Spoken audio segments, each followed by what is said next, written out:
Doutor Rafael.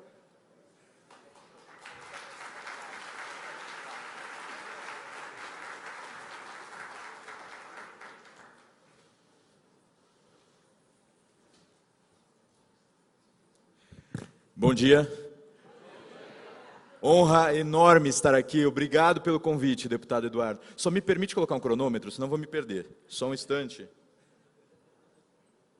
Ok. Se mesmo com o cronômetro eu exagerar, porque eu tenho o hábito de dar aulas longas, né? Eu e Felipe Martins trabalhamos ainda, eu trabalho ainda ensinando os candidatos à diplomacia, e eu costumava falar por 3 horas e meia, 4, ele falava por 5 e era expulso. É mais ou menos assim, né? Então, para falar por esse tempo vai ser um esforço. Vocês viram com quanto eu já enrolei.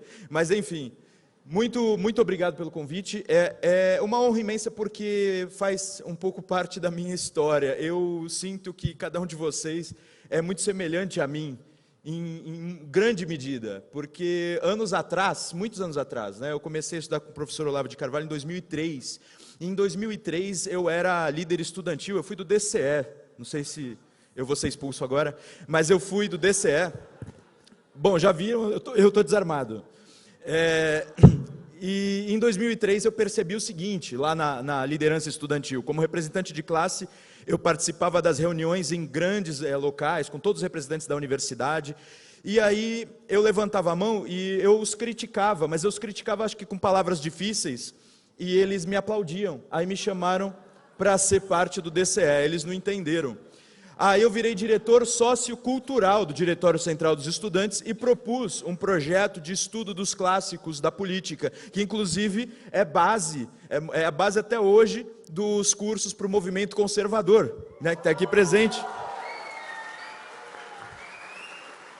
Mas lá eles não aceitaram, né? Chegaram para mim e disseram o seguinte: muito legal a tua ideia, vamos fazer um grupo de estudos marxistas. E eu disse, não é bem o que eu estou dizendo, estou propondo um grupo de estudos de textos clássicos justamente para todos os alunos de todos os cursos da universidade, para que todos eles tenham aproveitamento. E aí eles ficaram insistindo, não, é melhor marxista. E eu, na época, estava um pouco perdido a respeito dessas coisas. Eu encontrei o professor Olavo de Carvalho em Santos, ele deu uma palestra lá, e naquela palestra ele explicou tudo o que estava acontecendo. Lá no Diretório Central dos Estudantes, aquelas pessoas estavam discutindo na minha frente como fazer os estudantes pensarem em tais coisas, irem a tais eventos e votarem em tais candidatos. Mas era como fazer, não era nem como convencer, encorajar. Essa era a discussão. Era como transformar todo mundo em fantoche. Tá? Então isso chamou muito a minha atenção. E eu passei, então, depois de formado em filosofia, fui fazer direito, e quando eu fiz direito, eu abri o meu curso, o meu grupo de estudos, eu chamei Grupo de Estudos Justos Filosóficos, e abri o meu curso de leitura de clássicos. Na verdade, era um grupo de amigos, e a parte da aula eu ensinava sobre os livros, como ler, foi quase um ano assim. E nós, só por estudarmos, construímos juntos, porque ali eu não tinha como eu dizer sou conservador ou qualquer coisa. Não sei se vocês lembram, 10, 15 anos atrás, se falasse isso, era um xingamento, você era capaz de ser trucidado, né? Enfim, eu fiz karatê, mas estou meio gordinho. Na verdade, não dá para ficar enfrentando aquela horda. Vocês já viram ontem nas universidades, o deputado passou aqui, uma horda enorme. Então, eu fiquei pensando o seguinte, culturalmente, a gente se fortalecendo culturalmente, a gente conseguiu resistir aos ataques constantes que eles faziam, justamente porque eles pareciam não... Eu sou meio alto, por isso que eu estou quase quebrando o negócio aqui. Mas, se eu ficar assim, acho que funciona. Do que eu estava falando? Da universidade. Então, estávamos... Lá na universidade, nós tínhamos essa dificuldade, mas culturalmente, crescendo culturalmente, a gente ganhou uma força, inclusive as outras pessoas nos olhavam com muito respeito, inclusive os esquerdistas nos olhavam com muito respeito. Passaram a me convidar para o partido tal, para o partido qual, para partido acadêmico, para partido fora, e eu negava tudo, eu falava, eu só quero estudar e me formar, e queriam que eu participasse de tudo aquilo. Mas essa agora eu já começo a entrar no assunto do conservadorismo, né? Porque eu vou falar de conservadorismo e fazer uma breve narrativa da história do Brasil, para também tratar do conservadorismo na história. Eu percebi que os conservadores tendem a preferir a vida privada, a preferir os estudos, a preferir fazer aquelas coisas que dizem respeito às suas predileções, à sua vocação. Enfim, muitos aqui prefeririam estar com suas famílias, não é verdade? Eu vejo o Flávio Morgenstern toda hora, tem que largar minha filhinha para viajar, o meu amigo Herbert, que veio aí, que ele faz parte do instituto, do qual eu sou presidente também, todos assim preocupados e querendo estar junto da família, mas os conservadores agora, e eu vou contar isso na narrativa, têm a necessidade de ir à vida pública. Isso é uma obrigação.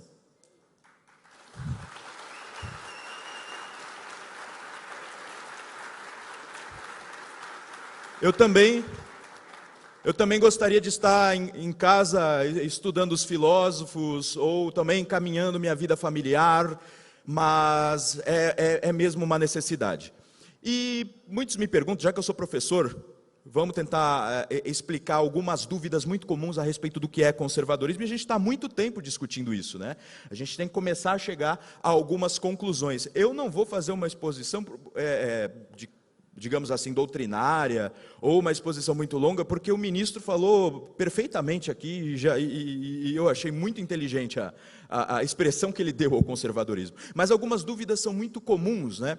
E a primeira é aquela coisa de que as pessoas costumam memorizar uma só frase a respeito do conservadorismo, uma única ideia, e aí eles se fixam com aquela ideia e acham que já está tudo bem. Vamos com calma, né? A primeira coisa, o pessoal diz, o conservadorismo é uma disposição de ânimo, é um temperamento, é um traço do caráter. E que traço seria esse? Seria o traço de não gostar de mudanças bruscas, de gostar de manter as coisas quando elas funcionam como elas estão, sem acreditar em propostas que parecem muito inovadoras, muito até loucas. São as pessoas que têm, digamos assim, arrepio quando chega alguém dizendo, se você fizer tal coisa vai melhorar tudo, você vai ficar milionário, sabe aquelas propostas de mudar tudo com apenas uma dica, uma pequena mudança de hábito, enfim. Os conservadores tendem a não acreditar nessas coisas e preferir os caminhos mais básicos. Mas essa ideia, ela não é suficiente. Essa ideia vem do Michael Oakeshott e ela tem sim o seu sentido, né? Geralmente a pessoa de temperamento conservador, ela se expressa politicamente de forma conservadora. Então alguém que tende a rechaçar mudanças bruscas, tende a rechaçar promessas que não parecem ter fundos, que são as promessas dos revolucionários. Os esquerdistas vivem disso. Então quem tem justamente essa disposição de ânimo, esse temperamento, é claro que consegue ter uma expressão política mais prudente, né? E daí vem a ideia da política da prudência também, que é título de um livro, né, do Russell Kirk. E essa visão de política da prudência me faz convidá-los a estudar mais a virtude da prudência, inclusive nos textos de Aristóteles e de Santo Tomás de Aquino. Porque às vezes a gente memoriza prudência e acha também que prudência é só cautela, mas prudência é toda uma virtude, é uma inteligência prática. Então isso que eu estou sentindo falta também. Alguns memorizam, é a política da prudência, mas está faltando saber o que é prudência. Então essa inteligência prática, ela tem algumas características essenciais que é necessário cultivar, né? Entre elas, é importante que saiba também, que sem muitos conhecimentos, a inteligência prática falha, porque a inteligência prática, no fundo, é a aplicação de um conhecimento a um dilema real, tá? E o conservador tem que parar de abstratismo e tem que olhar para a vida real e querer usar os seus conhecimentos na vida real. Mas para isso precisa acumular conhecimentos, daí que eu indico enfaticamente que os conservadores estudem. Tá? Não é só porque eu sou professor também, mas os conservadores precisam estudar, não só para conhecer melhor qual a sua identidade, o que é ser conservador, mas também depois para saber o que fazer, demonstrando, portanto, prudência. O Olavo também diz o Olavo diz várias coisas a respeito dos conservadores, uma das frases favoritas pelas pessoas é aquela de que os conservadores não são homens de geleia, não é verdade? Ele não está falando nada contra gordo, nem coisas assim, ele está dizendo que os conservadores não cedem as pressõezinhas emocionais que são feitas por aí. Por exemplo, por que a gente, que digamos assim, já era conservador antes de existir esse conservadorismo brasileiro, que daqui a pouco eu encaixo na história, por que a gente resistiu tanto? Tem um cronômetro aqui, cara, e eu liguei o meu, enorme. Está aqui, tem um cronômetro enorme. Não, tá bom. que eu estava falando? Era do...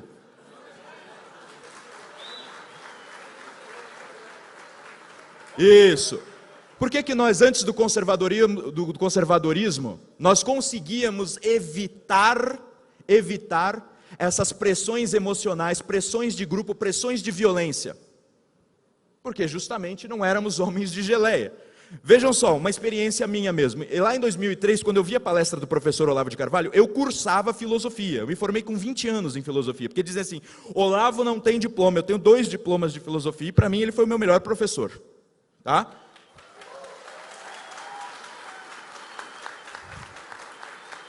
E continuo sendo aluno dele. Falta muito para eu absorver uma manancial inesgotável ali. Mas a respeito dos homens de geleia, o que aconteceu foi que, depois de assistir a palestra dele, eu fui comentar com os meus colegas de faculdade. E claro, todo mundo esquerdista pra caramba. Eu era o único que dizia, olha, de política eu estou aprendendo, vamos estudar. Eu tinha essa prudência. A prudência também de perceber que eu não sabia o suficiente. Por isso que eu queria convidar todo mundo para estudar, mesmo sendo diretor sociocultural. E eu falei para eles, para os amigos do DCE, para os amigos da minha classe, para os amigos da outra classe, para os amigos do curso de Biologia, do curso de Letras, e todo mundo me dizia o seguinte, ele é nazista e racista. Todo mundo dizia isso. Você imagina, Eduardo, se eu tivesse naquela época pensado, Deus me livre, vou me afastar do nazista e do racista. Aí eu fui investigar. É óbvio que eu me afastaria de um racista e de um nazista. Eu fui primeiro investigar. A gente primeiro tem que ouvir a outra pessoa e ver se é verdade aquilo. E eu li o site inteiro dele, li livros dele, conseguia, inclusive, eu mandei perguntas por e-mail, ele me respondeu, depois ele me permitiu que eu telefonasse para ele em 2004 para tirar algumas dúvidas. Uma gentileza só, descobri que ele teve uma esposa negra, filhos negros, antinazista pra caramba, era tudo mentira, cara. Mas era todo mundo em volta dizendo, ele é nazista e ele é racista. Você acha que eu tenho medo de cara feia? Eu ouvia isso e pensava, vou ver se é verdade. Mas sabe aquelas pessoas, se você tinha um contato afetivo, era teu amigo, a pessoa com quem você estudava, e ele vinha com essa pressão, não, você vai se aproximar do racista e do fascista e do nazista, essas coisas todas. Isso é velho, senhores, não é de agora, não é só dessa eleição, tá? Isso é muito antigo. E eu resisti porque eu fui saber, eu fui ver se era verdade. Vi que não era verdade, me tornei o quê? O Olavete, naturalmente.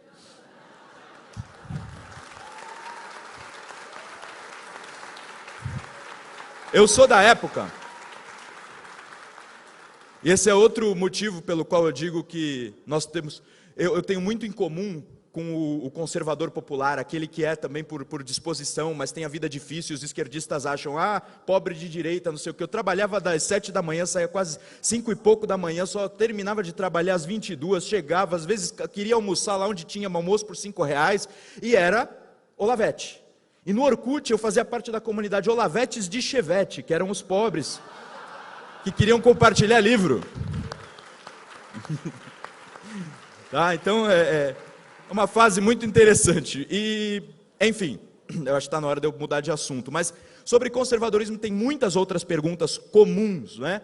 E essa do Homens de Geleia é importante, nós temos que continuar resistindo a essas pressões emocionais. Eu não estou dizendo, porque ele está me pressionando, ele está errado. Às vezes é um modo de dizer enfático. É preciso averiguar a informação com tempo, com calma. Não importa se a imprensa pressiona, é assim que o governo está agindo, porque não importa se a imprensa funciona, importa se ela está certa ou errada, importa se a gente está certo ou errado. E precisa resistir sempre quando nós estivermos certos. Não é? Resistir. E aí, senhores, na história do Brasil, nós temos já um conservadorismo. Essa é a ideia, né? Já existe um conservadorismo brasileiro. Mas qual que é o problema? O problema é de absorção desse conservadorismo brasileiro. Porque, em geral, a história do Brasil que se conhece, que se aprendeu na escola, é muito rudimentar. E, por outro lado, a gente sabe que partido conservador houve no Império, sobretudo no Segundo Reinado. Tá? No primeiro reinado e no período regencial não tínhamos essa ideia. Então, tinha um partido conservador no segundo reinado, o período mais estável da nossa história, e esse partido conservador, ele foi esquecido e enterrado, porque a República veio, fez o golpe, e a República esqueceu, ela fez com que nós esquecêssemos de todo o legado do século XIX. Fez com que esquecêssemos o que foi a monarquia e o que foram os grandes homens do século XIX. E esse esquecimento... Obrigado. Esse esquecimento é o que eu chamo de amnésia histórica. A esquerda fez isso a respeito dos nossos heróis, mas não só a esquerda.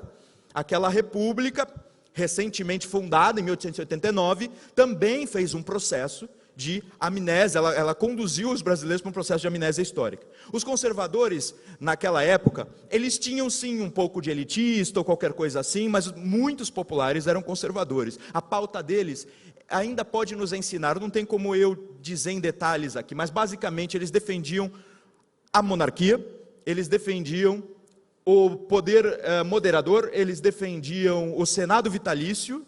Eu não estou dizendo para o Senado hoje ser vitalício. E eles, pelo amor de Deus, e eles defendiam também o Conselho de Estado vitalício. Eles defendiam mais um monte de coisa, mas essa era a base. Se a gente não ler todas aquelas discussões, a gente vai perder um debate sobre governo e Estado. Nós passamos por governos, não é? Governos do PT, que não correspondem ao Estado. O Estado é aquela estrutura política, aquela organização político-jurídica que deriva da Constituição, no caso agora da Constituição de 1988. O Estado, ele deveria preceder e suceder os governos. Nós não temos instituições de Estado senão o Exército. Tá, alguns dizem que o Itamaraty, mas o Itamaraty sofreu tanto com governos, não é, ministro? E, em alguma medida, o Itamaraty se desajustou. Então, sem instituições de Estado, como é que nós vamos ter um cérebro na política? Não precisamos imitar tudo da nossa experiência passada, mas precisamos aprender com aquelas discussões. E falta isso para os brasileiros. Não adianta só lermos o Oakeshott, o Scruton, que eu gosto muito deles, eu leio muito. Não adianta só lermos o Kirk, não adianta só lermos todos aqueles conservadores, se nós nos resgatarmos a nossa experiência do século XIX e os nossos grandes heróis. Esse trabalho que eu tenho feito, sobretudo, com o Brasil Paralelo e com as minhas aulas. Obrigado. E o mais importante para compreender o momento atual é que nós tivemos a quebra desse elo no início do século XX, no início da República, a quebra do elo com toda a experiência política do século XIX. Como é que alguém se torna maduro, se implanta uma espécie de chip que faz com que a pessoa esqueça anos e anos da vida dela?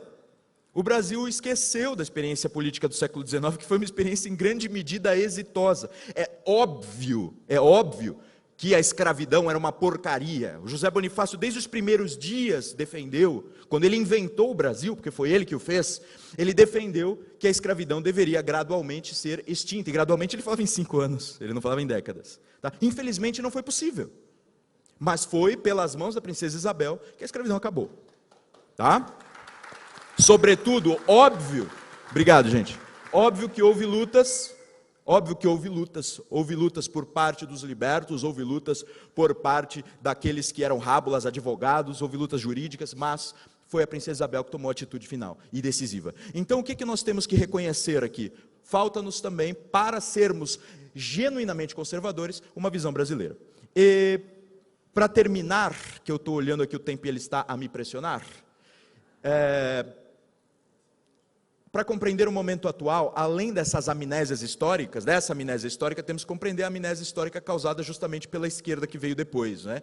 Nós tivemos então essa primeira fase da República, chamada justamente de Primeira República, foi uma fase sem expressão de conservadores na política. Os conservadores parece que voltaram para suas casas, e aquela política, dizendo-se federalista, eu também gosto muito do federalismo, e lá com o movimento Avança Brasil, de que faço parte como vice-presidente de formação política, nós temos uma visão federalista, mas o federalismo hoje é importante porque é um desequilíbrio. Eu sou a favor do equilíbrio. É preciso um centro forte.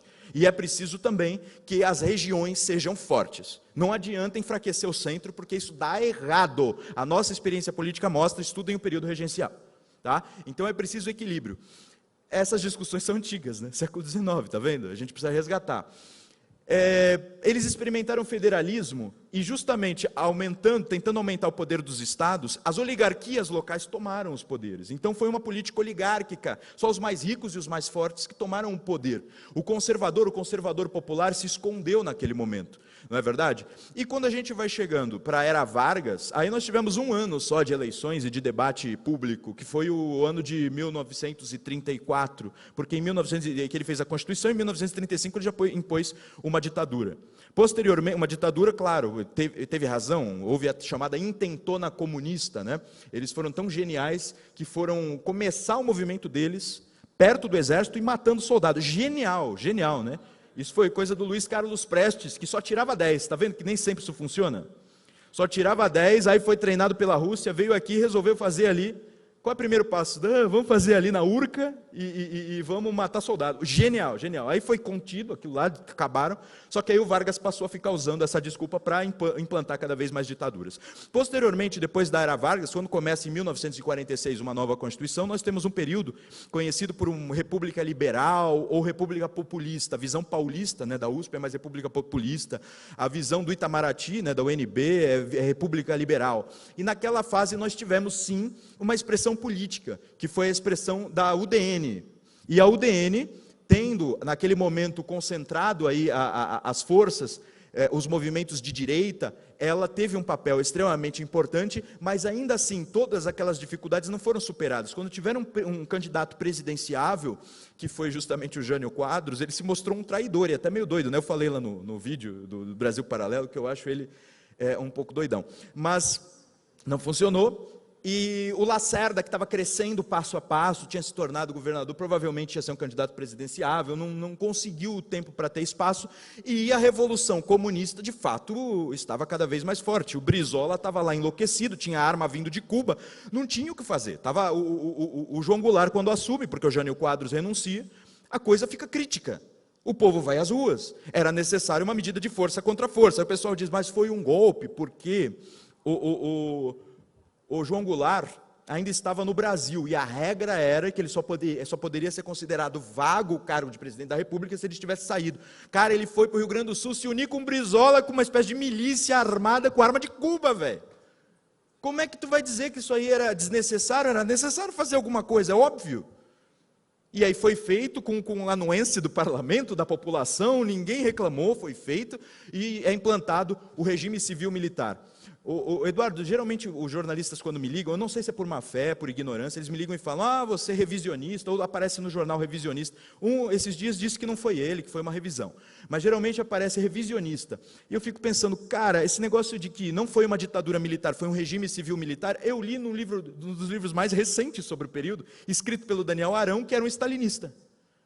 A revisão histórica da academia está mais parecida com o Brasil Paralelo do que com essa gritaria que os petistas acham, né, que as pessoas das escolas, às vezes desatualizadas, do que os professores de universidades, às vezes desatualizados, acham que a gente está falando. Eu não estou reinventando a história, eu estou dizendo o que os dados e as pesquisas mostram. Então é chamado de regime civil-militar porque houve apoio por parte de instituições civis ao regime, ora, tá certo? E aí, posteriormente, houve, claro, erros, desmandos, a gente sabe que houve complicações, e uma das complicações principais foi justamente abrir espaço para que na cultura a esquerda tomasse. Foi feita, depois, na década de 80, o MDB toma o cenário e... estou lendo Tempo Esgotado, eu vou terminar aqui, sem quebrar.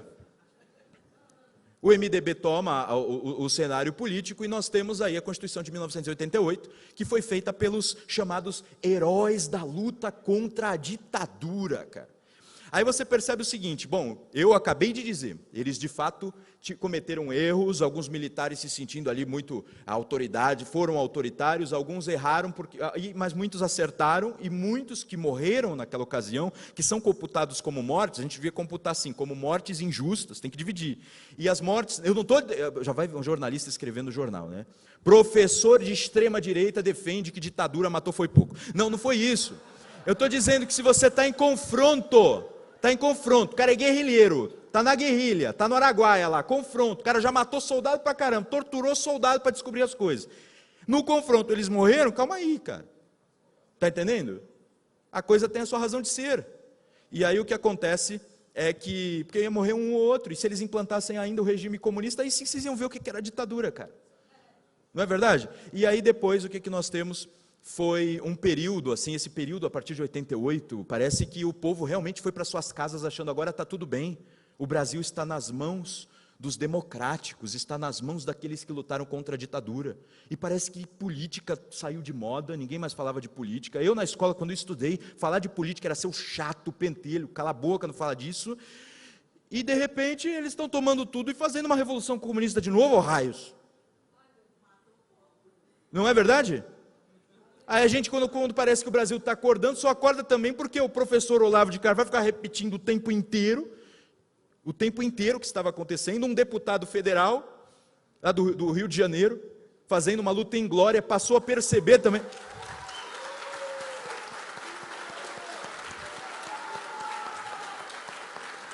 Passou a perceber que a sua formação de exército tinha também que se conjugar a visões liberais, conservadoras, e com coragem e se expondo na batalha, e sabemos o quanto, ele consegue aí encaminhar uma luta e fazer com que os conservadores saíssem de novo da toca. Lembra que eu falei, o conservador prefere no fundo a vida privada, não é verdade? Mas está na hora, e o presidente Jair Bolsonaro representa isso. Só que agora que o professor Olavo conseguiu acordar as mentes, que o Jair Bolsonaro teve a coragem de estar à frente desse movimento, nós não podemos deixar a onda passar, né? Cada conservador tem que ser uma espécie aí de sentinela da civilização, defender aí os valores brasileiros, os valores cristãos, tem que sair da toca mesmo.